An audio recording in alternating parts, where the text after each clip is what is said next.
on today's Story Beat. Steve Jobs, I had worked with him really early on in my career on some projects, and he was, more of an introvert, I would consider, than an extrovert.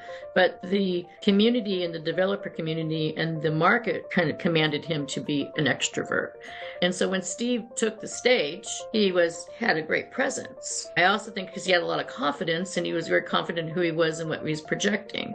He didn't need a press agent, but I know this for a fact that Steve Jobs stuffed press kits because press kit going to a member of the media was something that he considered highly valued as being top secret. And I was in conference rooms with Steve Jobs stuffing press kits. Wow. And I'm thinking, isn't this man have something more important to do? This is StoryBeat with Steve Cuden, a podcast for the creative mind. StoryBeat explores how masters of creativity develop and produce brilliant works that people everywhere love and admire. So join us as we discover how talented creators find success in the worlds of imagination and entertainment. Here now is your host, Steve Cuden. Thanks for joining us on StoryBeat. We're coming to you from the Steel City, Pittsburgh, Pennsylvania. My guest today, Donna Loughlin, is the founder of LMGPR and known for her work with futurists and innovators. Since forming her agency in 2002, she's launched more than 500 companies, taking them from stealth to market leaders. Donna excels in the realm of storytelling and uses those skills to propel new companies into the mainstream. She's also the host of Before It Happened, a leading narrative podcast featuring visionaries and the moments, events, and realizations that inspired those visionaries to change our lives for the better. For more info about Donna, please check out lmgpr.com and beforeithappened.com. So for all those reasons and many more, it's my great privilege to welcome to StoryBeat today the extraordinarily innovative PR specialist, Donna Loughlin. Donna, welcome to the show. Thank you so much for having me, Steve. I feel I've met my tribe at StoryBeat. I'm so glad that you are now part of the tribe because you'll be living amongst all of us. So, all right, let's go back in history a tiny bit. Where did your interest first start in public relations? That's what you do, right? You're a public relations specialist. When did it start for you? Well, it actually started on the other side, which is the journalistic side and journalism and reporting. My father and his brothers owned a publishing and printing company. And the family owned 40 newspapers, so up and down the San Francisco Bay Area, 40 community papers, so everything from the cities of San Francisco, Palo Alto, Fremont, and San Jose, and all the, in between cities. But my grandfather was a researcher and a storyteller for National Geographic. And so I remember at a very young age sitting on my grandmother's lap, and my grandmother would paraphrase the stories and adventures from my grandfather, which ultimately just stimulated my creative mind and the passion for books. She also had one of the first lending libraries in San Jose, California, Wow. well before I was born. And so she had a huge collection of books. And so I really wasn't into dolls and puzzles and a lot of other things that kids typically are actively into, before they go off to school. I was into books. And so I was kind of surrounded by, I'm going to say, a blanket of love and books, and the fascination of storytelling. But my grandmother being from Ireland, who Irish have a gift for gab. They do. I have to this day a piece of the Blarney Stone that my grandmother gave me when I was about 10 years old. So I feel like it's just been a part of the fabric of my life. Words. You're into words and how they are shaped and how they're formed and how they then impact other people that are hearing those words or reading. Yeah, because letters become words and words become sentences and sentences become paragraphs and paragraphs become this, and it just keeps getting bigger and bigger. It's like blowing up a balloon. Well, the old phrase, the pen is mightier than the sword is still true, I think. So what were your earliest influences and inspirations? Came from where? And I'm talking about in terms of then wanting to help others to take their work forward in the world. Yeah, so I had a little bit of a little challenge along the way. It wasn't until I was about 13 that I really had the confidence to go out with my uncles and do some news reporting. I had a speech impediment. I had a lisp, and I couldn't pronounce certain words very accurately. So I had a lot of speech therapy. And so one of the things that reporting allowed me to do was to act and role play and to ask questions and be somebody other than little Donna. And so as I developed those skills and that confidence, I ended up being on the school papers and then, writing for the family papers. And by the time I got to high school, I was editor-in-chief of the school paper and published, I already had a portfolio of published, articles. So that ultimately led to my journalistic path. And I was a business economics reporter. I did internships at the Washington Post, Chicago Tribune, and then I took a writing job with Reuters, which is now Thomson Reuters, which took me all around the world and back, which I loved. And I think I retired, 5 passports. It was my tour of duty. And then when I came back, from that, I actually went to university and then worked for the BBC. So all of that ultimately gave me, the journalistic experience. When I came back to the Silicon Valley, and which was now definitely the Silicon Valley. It wasn't the Silicon. When I was growing up, it was apricots and cherries and rolling hills and vineyards, and it was still very much agriculture. And the transition and transformation took about, a good 20 years. Technology was the core infrastructure outside agriculture. That was the primary, if you had a job in tech, you were doing really well. So I was recruited to work for a networking company that was making consumer electronics products and business to business products. And when I was recruited, it really came down to some numbers. I impressed the head of marketing, communications, and the way I interviewed the founder and CEO of the company, and she came back, and I was literally only like 23 years old. And she said he was so impressed with your level of questions. And I didn't ask the same boring questions. I had curiosities about his childhood and what did he play with and how did that inspire his and stimulate his thinking and his creativity. And did the science fairs, that he did as a kid, did that actually, allow him to ultimately become a scientist and on and on. So she offered me a job. And I said, well, I really appreciate it, but I'm a journalist and I was going to be a journalist for life. And then she asked me how much I made. And I remember my father telling me over and over that there's certain things you don't share. There's a code. You don't talk about politics. Don't talk about, your age. And you certainly don't tell someone how much money you're making. And she told me what the position was that she would be hiring me for. And my mouth was open and she left. She goes, I take that as, 2 or 3 times more than you're currently making. Well, her husband was a journalist, so she knew at the time what journalists were making. It took another 6 weeks for me to say yes. And when I took that job, it wasn't because of the money. It was because of the integrity of the people that I met at the company who all happened to have been former journalists. And the reason why that was so important to me is just the storytellers and these writers, they made the transition before me. They transformed. They have been at radio, broadcast, and TV, and now they were doing public relations. And I never saw that as a path.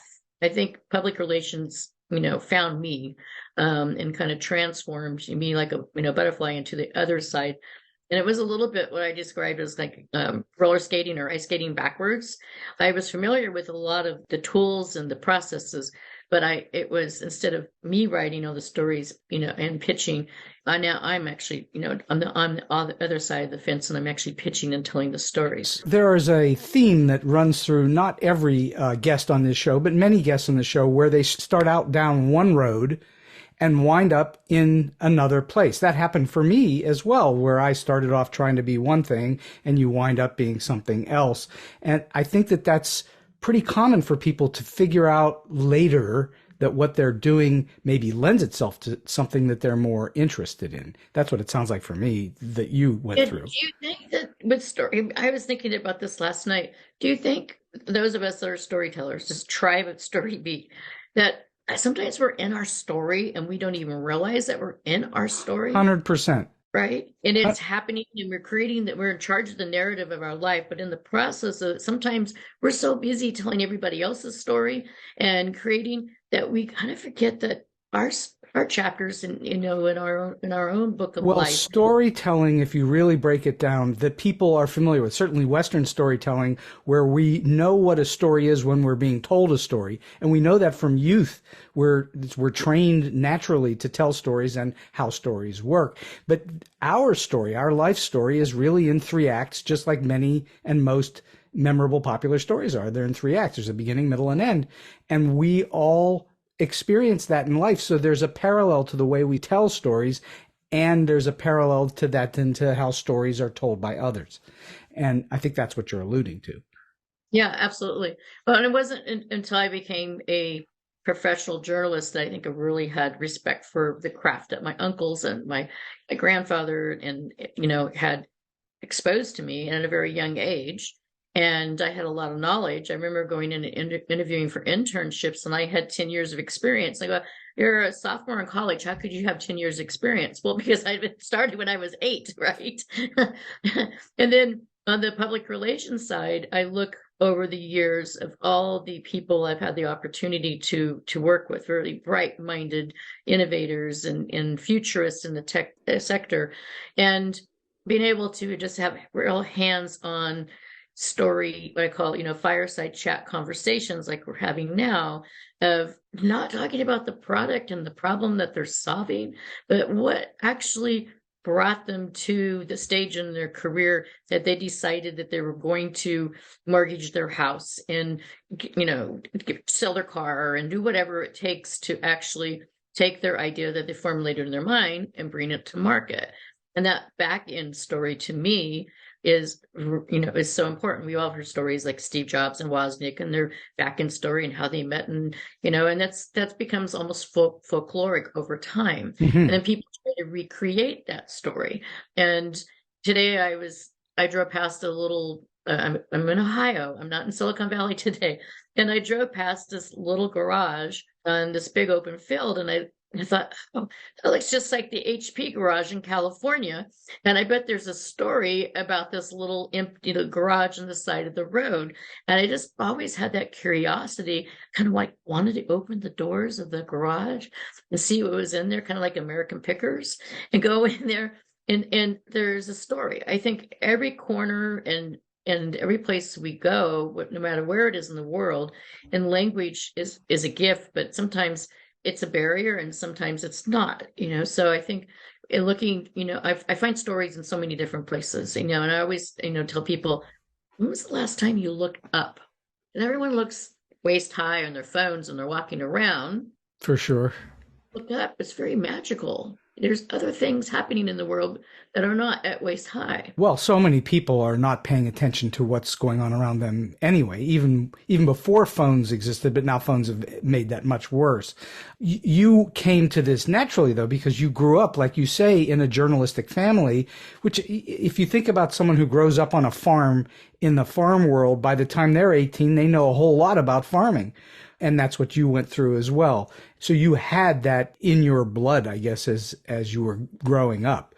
Tell the listeners who don't know, what is public relations? What does a public relations person do? And then how does that relate to storytelling? What is it all about? Yeah, the type of public relations that I do is primarily developing a story narrative for a company. So it's the company story, the company protecting the integrity of the brand, helping the integrity and the value and the evaluation of a company. So story reputation and reputation management are very important in that storytelling. So if, let's say it's an autonomous car, I need to create the story about the company and the company's beliefs and why they actually believe this autonomous car is needed in the marketplace. But the founder's story, the origin story is equally as important. And then there's all types of components about the education. So why is an autonomous car better or say better engineered or for certain market segments? So, being able to segment, the story into the right audiences as well. So I work with a lot of futurists. I work with robotics and automotive and mobility, transportation, artificial intelligence, really geeky things that doesn't make a difference if it's in your car, your pocket, your house, or your potential rocket. Those are the types of things that I have been working on for the last 25 years. And I think it's been fairly natural for me because I was on the corporate side and doing public relations and doing it for my first products that I worked on were really, really difficult, challenging products. Such these as were networking infrastructure, cybersecurity products, which I knew absolutely nothing about. But guess what? I ask questions. And when you're curious, you ask questions and you go through a whole process of discovery. Because then I realized I'm not the expert. They're the expert. I have to, defrag and get the right information so that I could write the press release, or I can write the pitch that then I'm going to take to a publication, newspaper, broadcaster, or whatnot. And I realized that reverse engineering and being able to write and to put people at ease, because I would always tell the engineer or the scientist that I'm interviewing in the same way today with my clients is, you're the expert. I'm not the expert. I do my research, but I've always been curious. And I think that curiosity that we have, and in order to tell a great story, you have to discover and go through a process of exploration. And I think that's one of the things journalism and public relations both are equally about that. It's not enough to just take a press release and pitch it to a magazine or broadcast, because that to me is really just a formality. It's really understanding the subject matter.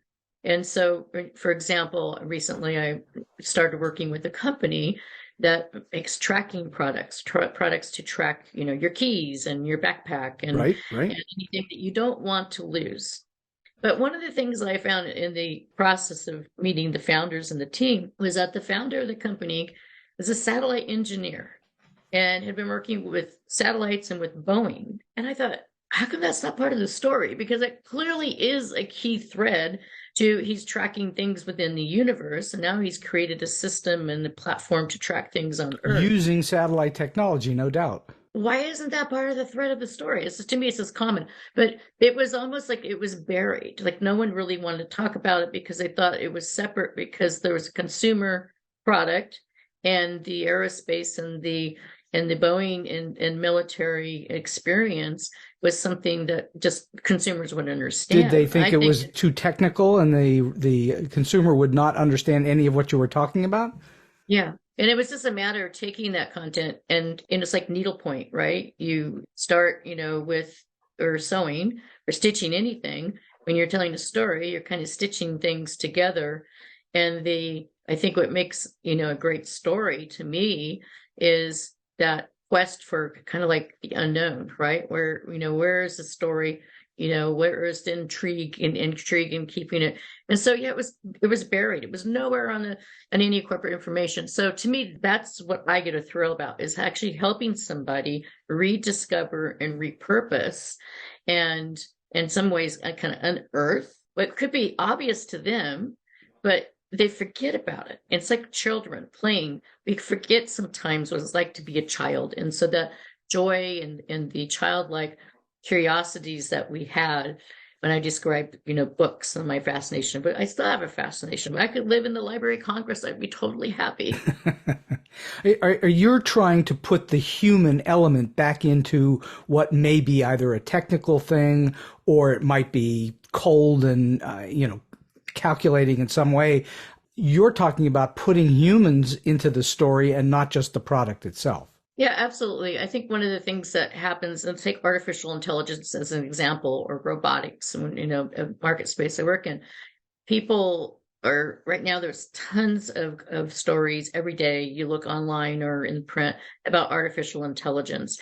And it sounds like these really spooky, I should be alarmed. It's, this is like life on the edge, type of science fiction. But innovation and technology in the hands of the wrong person is always going to be scary, right? And so one of the things that I really try to do with my clients is not just the humanization, but making it tangible and meaningful. So I was talking about the autonomous car. The autonomous car for an everyday driver might not make a lot of sense, but it does make sense if you're a person who's not mobile or is senior or might have some other type of, handicap. Maybe they're blind. But all of a sudden, an autonomous car that actually can have the intelligence to know when to pick you up and take you to your various appointments, and whether it be in a small vehicle or a bus, makes perfect sense. I mean, that's an acceptable application. And so I think that's where technology and the human factor comes in, is how do you humanize the story and make it relatable so it doesn't sound like news of the weird? Well, yeah, and sometimes it does sound like science fiction or news of the weird, as you put it. What is the difference between a public relations specialist or expert or whatever you want to call yourself and someone who is in the field of being a press rep? Are they similar? Are they different? I think they're different. I consider myself a storyteller, even though I do public relations and I own a public relations agency. I really position my craft as story narrative. But a press agent typically is somebody, I hate to say this, but I have friends that do this for a living and I love them. But press agents are a little more about hype. So it's a little more of the Hollywood type of, Sure. red carpet event and persona and protecting, my rock stars are scientists and PhDs and aerospace engineers and C-level executives that come from that background. They're not dancers and entertainers, but some have bigger personas than others over the years that I've worked with. So Steve Jobs, I had worked with with him really early on in my career on some projects, and he was more of an introvert, I would consider, than an extrovert. But the community and the developer community and the market kind of commanded him to be an extrovert. And so when Steve took the stage, he had a great presence. I also think because he had a lot of confidence and he was very confident in who he was and what he was projecting. He didn't need a press agent, but I know this for a fact that Steve Jobs stuffed press kits, because the press kit going to a member of the media was something that he considered highly valued as being top secret. And I was in conference rooms with Steve Jobs stuffing press kits. Wow. And I'm thinking, isn't this man have something more important to do? Well, he apparently thought that was as important as it gets. Exactly. And I have a story. Well, and you do have a story. I assume you probably have more than one about him and others. Working with all these innovators, do you think of yourself as an innovator in what you do? I think I'm entrepreneurial. I don't think I set out to create my business because I wanted to be an entrepreneur. For me, my agency was kind of a happy accident. I don't know why I keep having these happy accidents. I guess a part of a theme in my story as well is the happy accident of, growing up in a print shop and then going into journalism and then going into public relations. But I was doing PR. I had worked for a number of tech companies and multiple IPOs. And I kept getting encouragement from a lot of venture capitalist community members to start my own agency. They had, opportunities for me, and I kept saying, no, it's a big risk. I don't want to do that. And even my father, 40 years running and owning a business, would always whisper, you don't switch your jobs, right? So I took a job with a technology company that within 6 weeks that I was there, they lost their funding. Oh. The entire company shut down. Wow. And they gave me a severance package. Now, I was only there 6 weeks. In my opinion, I don't feel I'm entitled to anything other than thank you very much. But they gave me a 6 weeks package. And I remember walking to my car and putting the check in my wallet, and I had a $5 bill. I go sit in my car, start the car, like I have a tank of gas. And I thought, I need to think quick. What am I going to do next? This was 2001. This is not a good economy. And I don't know why, but I just kind of programmed myself to almost like I was in an autonomous car. And I drove to the business development office. And on my way to the business development office to get a business license, I made 3 phone calls. Venture capitalists I knew say, hey, about that opportunity you kept encouraging me to do. And I called an editorial friend, say, hey, do you know anybody who's looking for some freelance work? And then I called my my prior employer that I had left to go to this company, and I had failed my position, and I trained that person so well that there was no coming back. But he said, you know what? We need your help. You left, but we have some holes. So by the time I got to get my business license, I had not one, but two opportunities. By the time I got my business license and I looked at the manifesto on the wall, and it said, hairdresser, barber, etc., pet shop owner, whatever. And I'm like, what am I going to do? I didn't even know what category I fit into. So I fit into the other services marketing category. By the time I got home, I had about $15,000 of project work. Up the next day, I had $50,000 worth of project work. Wow. And you know what? I think I'm onto something. I would say you are. Well, the old cliche is that necessity is the mother of invention, and you're dealing with inventors and innovators, and you yourself had to then think quick on your feet as to how you then made your next move. How important is it for someone that does what you do to be quick on your feet, to be able to think that way, to not let yourself become overwhelmed by the circumstance and to think your way through it? How important is that? Is really important, because the worst case scenario always has to be part of that crisis prevention versus crisis. Communications is a key part of public relations. Is that half the job, crisis prevention? The product demo doesn't work. The product doesn't work. The product gets recalled. We get disgruntled customers. Stock prices go down. Yeah, there's a lot of scenarios. You go to a conference and you're supposed to be center stage and your company name's mentioned, but all of a sudden somebody forgot your name and they said somebody else's company name. Lots of different variables. I think one of the things that I learned from my father at a very young age is that worst case scenario, and there's all kinds of survival books, but he taught me how to fly a plane when I was 12 years old. I finally I could say I was piloting. I was co-piloting, sitting on boxes and yellow page books when I was 8 to 10. Before you were allowed to drive a car. Oh yeah, it was totally illegal. But you could do that in the country. But my father taught me the rear view mirror is much smaller than the windshield. And when you fly, there's no rear view mirror. You can't look back. You got to keep going forward. And I think that's pretty good advice that it's instilled. And again, I didn't realize how important that advice was till literally in the eye of a storm. But when I was a news reporter, I was the one that would pick up the phone calls that a Boeing plane went down, or a bear was from Russian bear was loose in the city of Chicago, and all these stories. And I would need to, I'm not making it up, and I would have to respond and I would have to call the CEO of a company to ask them these tough questions in the middle of the night. And so I think that, and always, keeping calm in the process of doing that is important. Do you ever find yourself frazzled? And if you do, how do you manage that?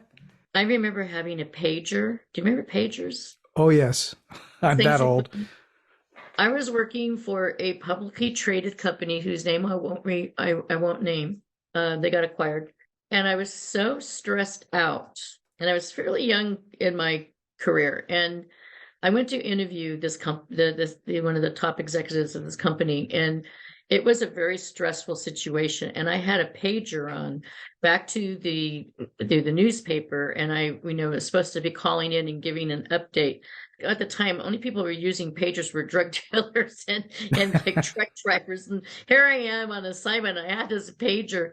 And I was so stressed out. I went to the women's room, and the pager flipped out of my jacket and fell into the sink, and it got wet, and it just bleeped and stopped working. So I've learned over time in my life to take time for yourself. It's not just take 2, it's take 10, take 15, go for a walk. Take the dog out 3 or 4 times. And the pandemic, people started doing things that I had already been practicing. So when the pandemic came along and people were stressed working out at home and didn't know what to do with themselves, I was giving tips and advice not only to my employees, but to my neighbors and to clients about getting up in the morning and focusing on you. Do not turn on the digital device. Don't look at your phone or the stock price. Listen to yourself. Tune into yourself. I wake up to the sun. I don't wake up to an alarm clock. And I'm still up, at a reasonable time between 6:30 and 7 o'clock. My bio clock goes off. And I had to teach myself that, because otherwise what happens is your head gets overwhelmed and you don't have a point of clarity. And if I'm going to be an effective advisor and strategist for my clients, I need to have a kind of a clear, clean conscience. Is it that you're able to just hook into whatever it is that you're working on at that time, that it's just you feed yourself into it? Or do you allow yourself to absorb what is coming your way and then just work through that? I be totally transparent. I get very immersed in my work. I love what I do, but I also know when to give my clients this. If we talk about being a pilot, there's a term you use when you fly your plane. I know that there's times when I actually get to turn it back over to you and say, Steve, your plane. And you go, why don't you give me the plane now? Because there might be moments in a dialogue. It's like flying or dancing that I can lead, but sometimes I like other people to lead. Mm-hmm. And I learned from that. And I even do that with my team in crisis situations where we actually have a crisis playbook and we've written. And they'd say, well, we have 4 different scenarios on how to do this. Which one would you, it's like picking the ending of a story. Like, which one would you do? And I do that on purpose because the only way you're going to learn is by practicing. And I'm going to assume that you've worked with any number of innovators and inventors over time who probably are not really great leaders. They have to have somebody helping them find that. I assume that's what you're talking about, where you have to be the leader sometimes. Yeah, I mean, I think there's something in the industry we call therapeutic counseling, where we go beyond being just a strategist and an advisor, and sometimes it really comes down to just listening. I mean, I've been in very strategic, discussions, and all of a sudden, the CTO of the company's, mother passes away, and there's a real human moment. You go from business to like real life things, or a scenario during the pandemic where I actually had some clients that lost family members, and they're so used to being the leader that I had to express that, the check-in. How are we doing today? Are you taking 15 minutes? You will become a better leader by taking that time. And I think that's part of we're talking about the humanizing the technology. As humans, I think we also need to check in with each other to make sure that we're keeping, I'm going to call it the chakras or whatever you want to call it, but keeping the balance. I've never had a quest for work-life balance. For me, it's all about agility. And I'm a Leo, so I kind of think I might cat-like tendencies, that I'm really resilient and can bounce back. Do you have as a Leo, someone that's been doing this a long time, do you have a discernible style that's yours, that people know they're hiring you for your style and the way that you look at things? Or are you really flexible and you just have lots of different styles? I try to get to know the company and the marketing people. Typically it's the founding team and leadership team. And sometimes there's marketing and sometimes there's not. Sometimes I am their marketing department. But I have a process that, it's tried and true, which I call it a narrative story engine, where I start out in the beginning. I look at for the founder story and the kind of the David and Goliath story, and look for different themes and things that we can pull upon. But ultimately, the goal is to actually have something that's authentic, that's genuine, and that is relevant as well, because oftentimes stories change. And I think one of the things that I'm watching now is just the artificial intelligence and all the chatter that's happening in that world. Well, it's huge. It's top of mind for a lot of people, and for conversations that I'm having, with people that are not in the technology sector, and having conversations about artificial intelligence and how it's been used for years in research and science and healthcare industries, and things that are people, or even in our home, when it comes to smart devices and IoT. Those are things that are AI. But I think the hype that's been happening with AI lately, is a little disconcerting, because it's just like California wildfires in California, where we had, drought, and then we had fire, and then we had pandemic, and we just had we didn't have the locusts. We had pretty much everything happening, back to back.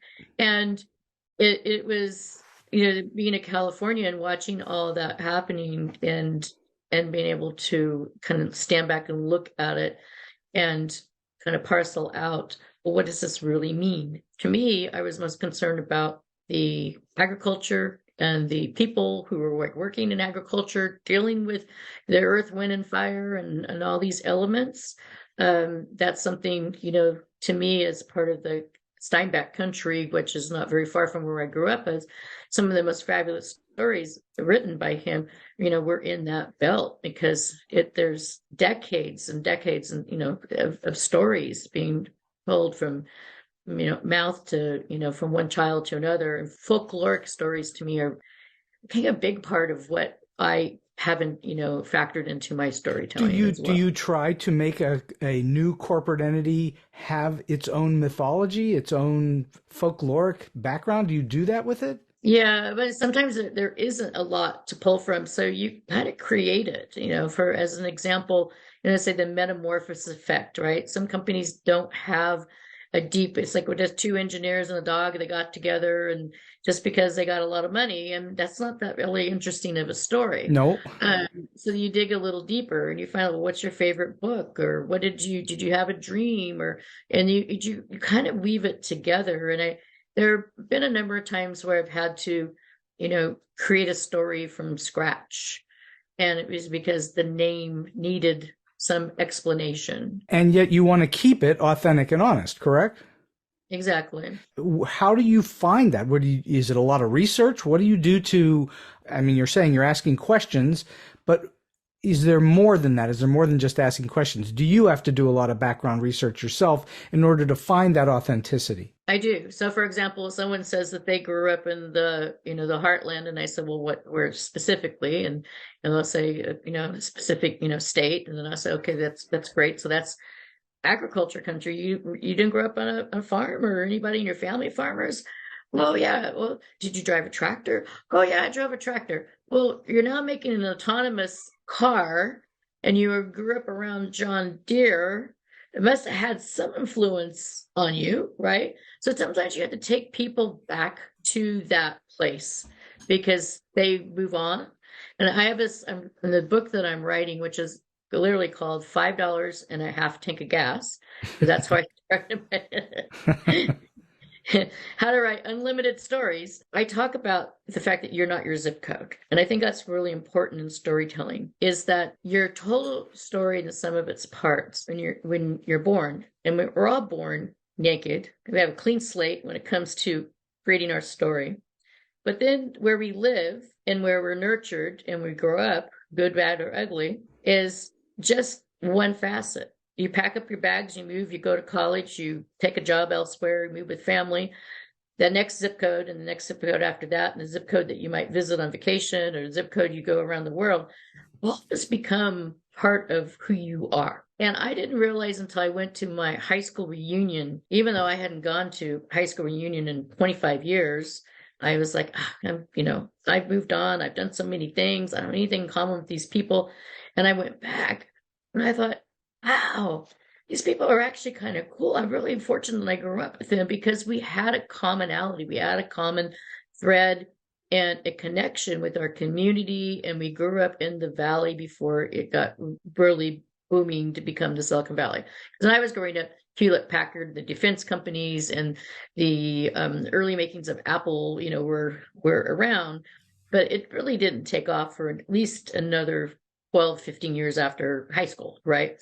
And so it was a very different texture. We all were 4-H kids. I don't think there's anybody in Silicon Valley does 4-H anymore. No. I wouldn't think so. Fertile land, and you put concrete on it, right? But I think that zip code is one of the things that is a process that I take some of my clients through. Was, tell me about where you grew up. And then where did you go after that? And did you travel? Did you not travel? When you went on a trip, what was the experience like in Italy? What was our favorite food? There's always something in the questioning that will just bring up another question. Do you know the book, You Give a Mouse a Cookie? I do not. I love that children's book. So if you give a mouse a cookie, then he's going to want a glass of milk. If you give him a glass of milk, then he's going to want a napkin. And if he after he gets a napkin, then he's going to need to throw it away. And then after he throws it away, he's probably going to want another cookie. And it just goes on and on and on. And I used to read that book to my children, and I thought it was such a simple way to, the mouse to me was very curious and very precocious and probably a little bit of a nuisance. And I think as a news reporter and as a child, I was that precocious mouse. I was the kind of, curious. And I'd go out for Halloween, and my sisters to this day cringe when I talk about this, but I was the youngest of four. We'd go trick-or-treating, and the door would open. And I didn't just like trick or treat, take the candy. I would look what was behind the door. I'm like, oh, is that a Black Forest clock? Oh, is that an Andy Warhol painting? Is that an original? I mean, I had this knowledge and this quest for knowing what was going to open, what was going to reveal itself behind this magic door. Was anybody offended that this little girl was asking them about what's behind them? In fact, they said to give me extra candy, and my sisters were just like, oh, here we go again. But it was just, it made trick-or-treating rather long. No, because you made them feel special in a way that no one else did. I hope. I mean, well, you made them. They realized that you were noticing things in their house that nobody else was recognizing, and so that made them feel good about their stuff. Yeah, well, I remember I was thinking that I hit, a gold mine. It's like went to this house that was supposed to be the spooky house. There's a big old farmhouse in the midst of all these newer modern homes. And nobody wanted to go to this house. And I said, oh, I bet that lady has antiques. I'm like 10 years old. And I'm thinking about this woman probably has antiques. And so we get to the house, and this woman opens the door, and she's this little bowl of Brock's hard candy, the peppermint and stuff, and the hard candy that kids typically didn't want. And she opened the door, and she's beautifully dressed, and behind her was a wall of books, an arsenal of books. And I remember just looking up at my sister Linda, and she's 10 years older than me, and she was the one who was taking me out that night. And I said, she has books. I scored. The lady said, you like books, dear? And I said, I love books. She says, well, why don't you pick a book up off the shelf that you would like? And she went over to the bookshelf, and she had looked around, and she pulled up a book, and she pulled off the shelf, and she gave me On Walden's Pond, a very kind of old, beautiful leather book. And I told her, I said, oh, this will go with my Emerson's essays. And she might be looking at me like, who's this alien child? And it turned out she was actually a professor at Santa Clara University. She was a literature and English professor. And so I ended up, as I got older, and would ride my bike and sit on her porch, and we would share stories and books. And that woman lived till she was like 98 years old. So you're the perfect person to ask this question that I ask lots of guests, and I love getting all these various answers that I get. What for you as a storyteller, what makes a good story good? I think for everybody it's something different, but for me, I feel I learned something. When I learned something from somebody, and that I didn't know in that conversation, or in reading a book, or in reading, whether it could be a poem, it could be a short story, it could be a documentary. But if I learn something, I feel that that's a gift.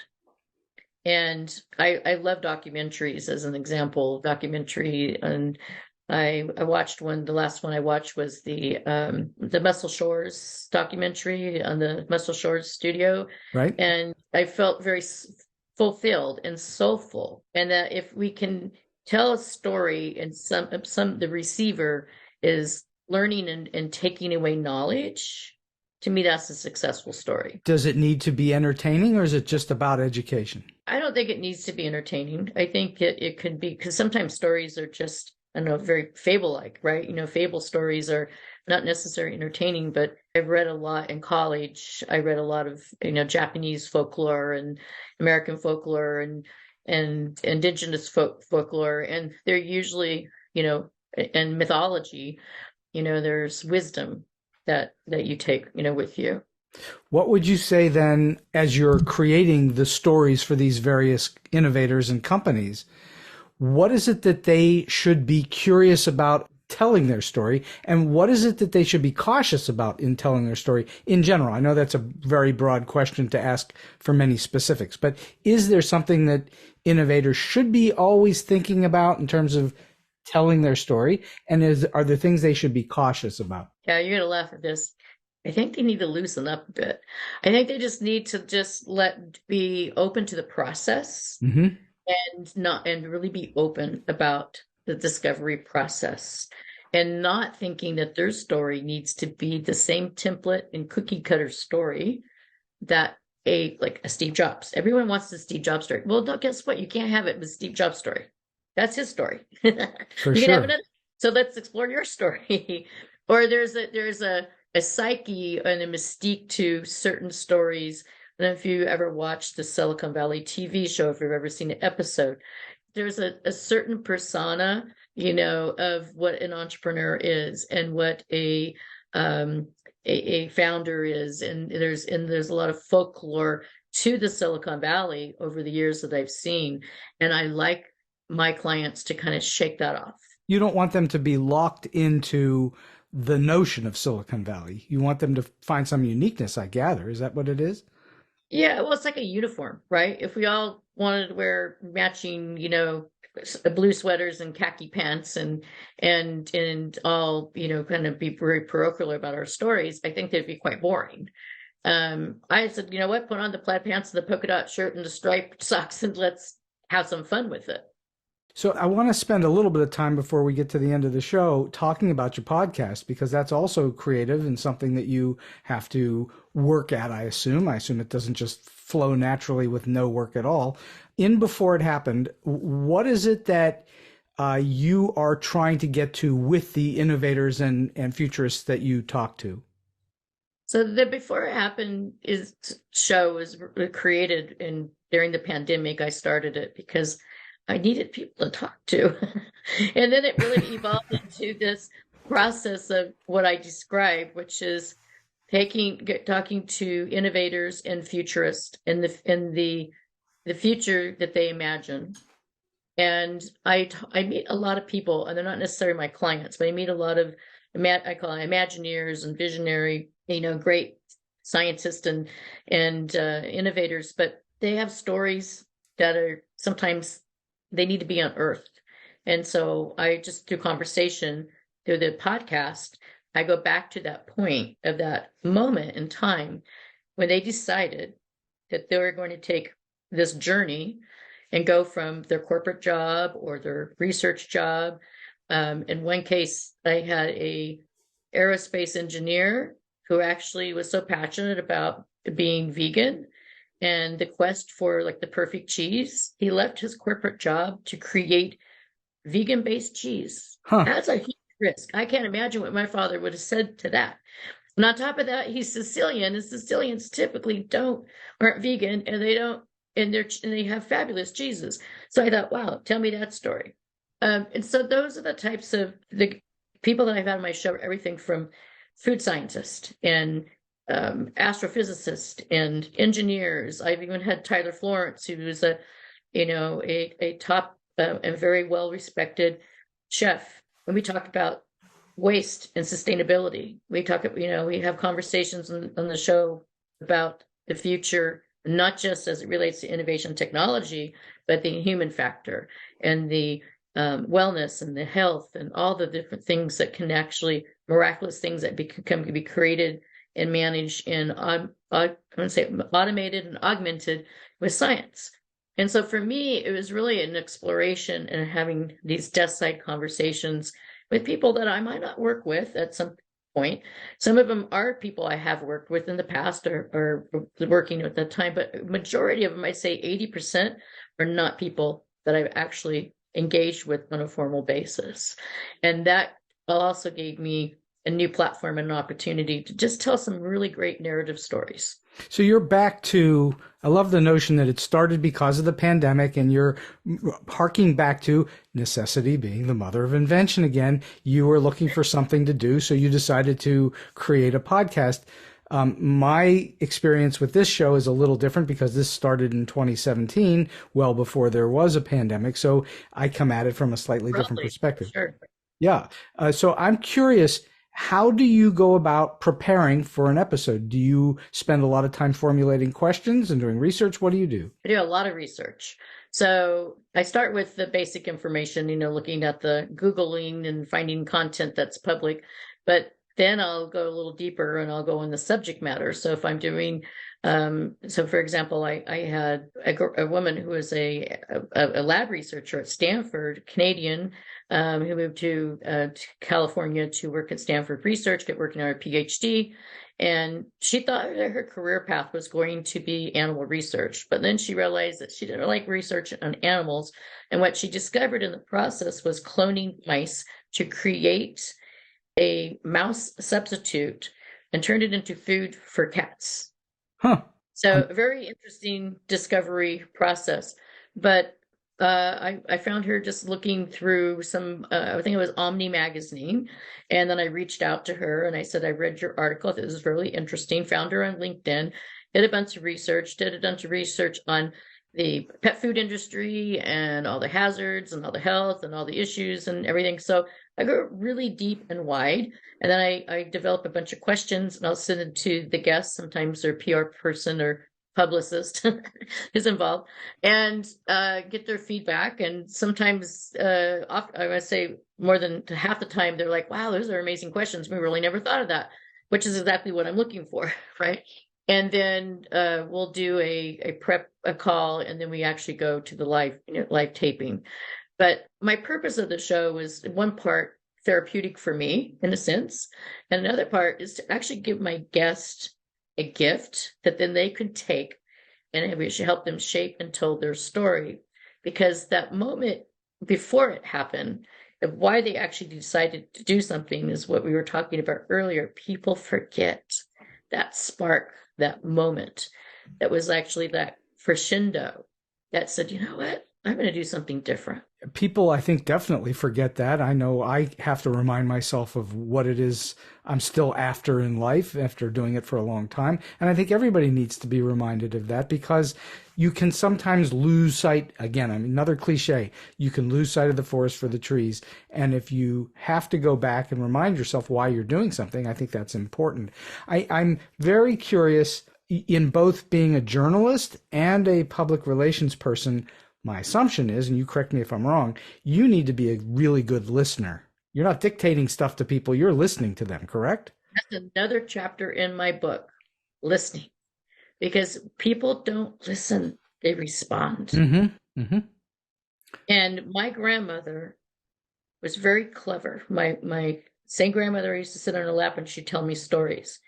She would take me to the diner. It's a place called Original Joe's in downtown San Jose. It's still there. It's an Italian Joe's type place. And she would take me to sit at the diner, and she made sure that I sat at the end seat, not in between anybody. And she sat in the middle and to watch, to observe the people cooking, the staff cooking, and to watch. And she didn't say much, but she said, watch and learn and listen. And then she would say, well, what did you learn from that? And I remember just absorbing. And it was like, well, there was a lot of people. There's a lot of details. There's a lot of food. What does it smell like? So I can still to this day visualize the sauces and all this stuff. And if I walk into my office isn't very far from this place, ironically, the same smell. It's like when you go home and the house smells like cinnamon because your mother made cinnamon or your father made chili. I still smell those. I can smell that aroma. I can still smell the aroma of printer's ink in my family, in the printing business.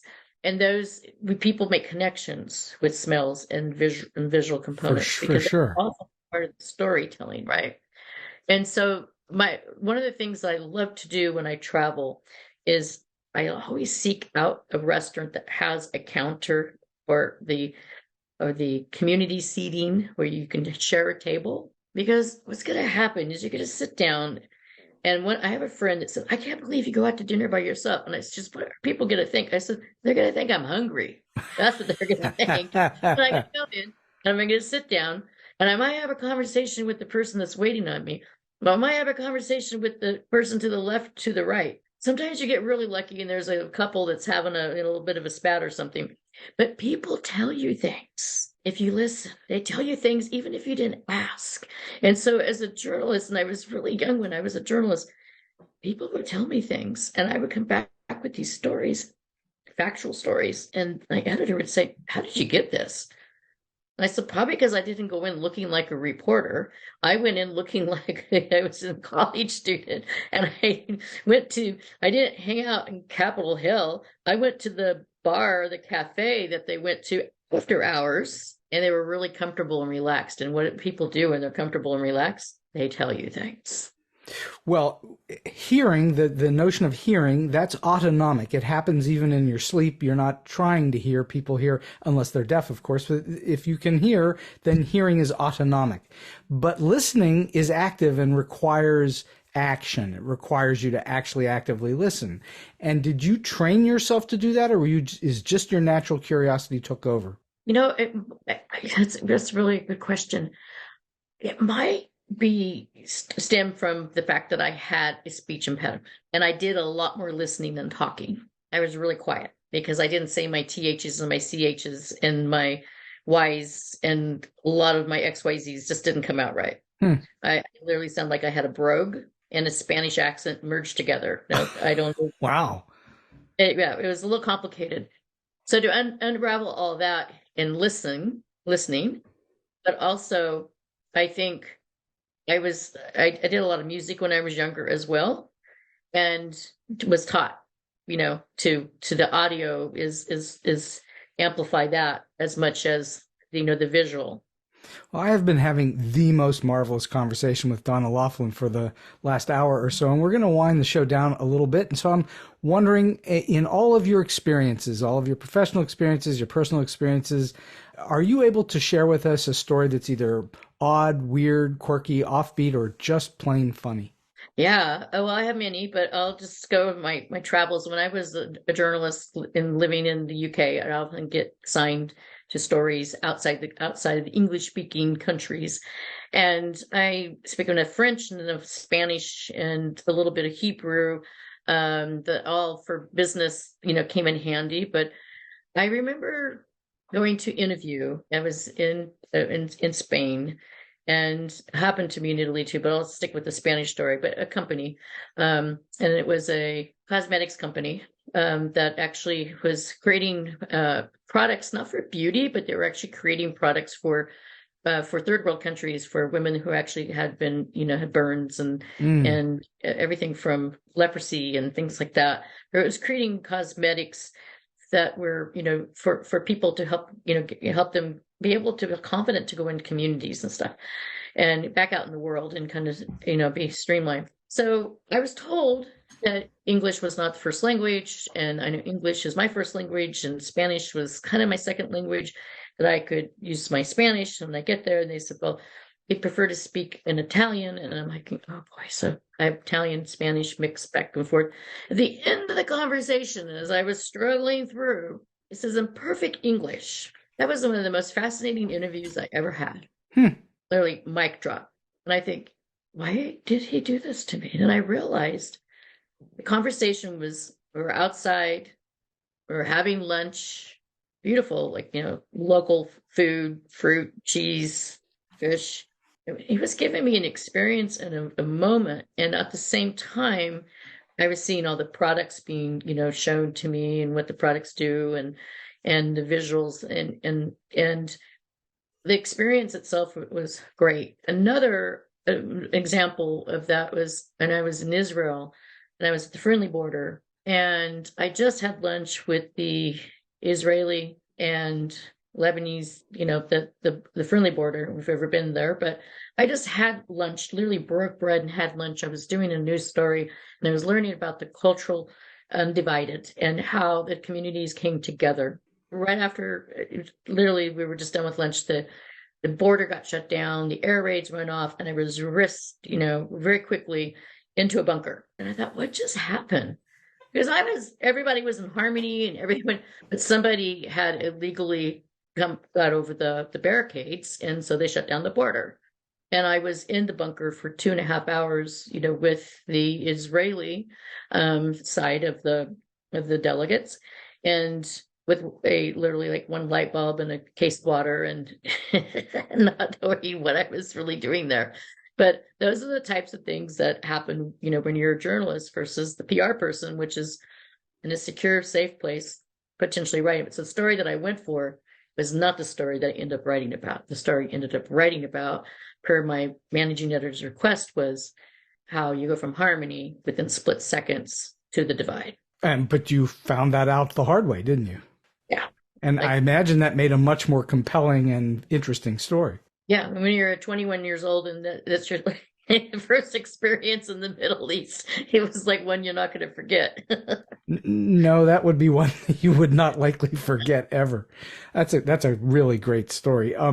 Last question for you today, Donna. Just you've already given us an enormous amount of inspiring advice to think about, but I'm wondering, do you have a solid piece of advice or a tip that you like to give to those that are starting out in the business, or maybe they're in a little bit and trying to get to that next level? Yeah, well, we talked about listening, and I think listening is still, one of the charters that I had. But I think the other is to be very in public relations. We need strong writers. We need people that are curious. We need people that are willing to take risk, and to not be afraid of innovation and technology, because it can be challenging. I've worked on everything from neurological devices to spacecraft, and these are things that I'm an expert on, but I was willing to be open-minded and to go into the unknown, right? So a bit of a wilderness. And I think, if I wasn't a storyteller and wasn't, have gone from journalist to public relations, I probably would have been, an astronaut, because I'm like, I want to go to the space frontier. I fly, and I was thinking that the next level up is space. And so using that as just really my moniker is look up, because when you look up and you listen, so many magical things can happen within our story, but also in telling stories. Well, I think that's very inspiring. And yeah, I think that looking at the world, at life, at the universe slightly differently than everybody else gives you a unique perspective. And I assume that for you, that has held you in good stead your entire career.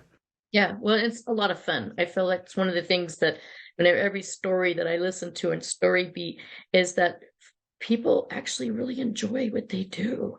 And a lot of people take professions and do jobs because of the money, or because it's a legacy, it's a family. And I have friends that have been told you can do 3 things. You can be a doctor, an attorney, or, and maybe an educator, and that's it. And I thought, my parents basically, I would like Harold and the Purple Crayon, like be creative and chart your path. So I felt very fortunate that I've actually made a living and a career, but really enjoy what I do. Donna Loughlin, this has been an absolutely wonderful hour on StoryBeat, and I cannot thank you enough for spending your time and your wisdom with me today so that everybody can hear what it is that you do, and I greatly thank you. Well, thank you so much. And so we've come to the end of today's StoryBeat. If you like this episode, won't you please take a moment to give us a comment, rating, or review on whatever app or platform you're listening to. Your support helps us bring more great StoryBeat episodes to you. StoryBeat is available on all major podcast apps and platforms, including Apple Podcasts, YouTube, Spotify, iHeartRadio, Stitcher, TuneIn, and many others. Until next time, I'm Steve Cuden, and may all your stories be unforgettable.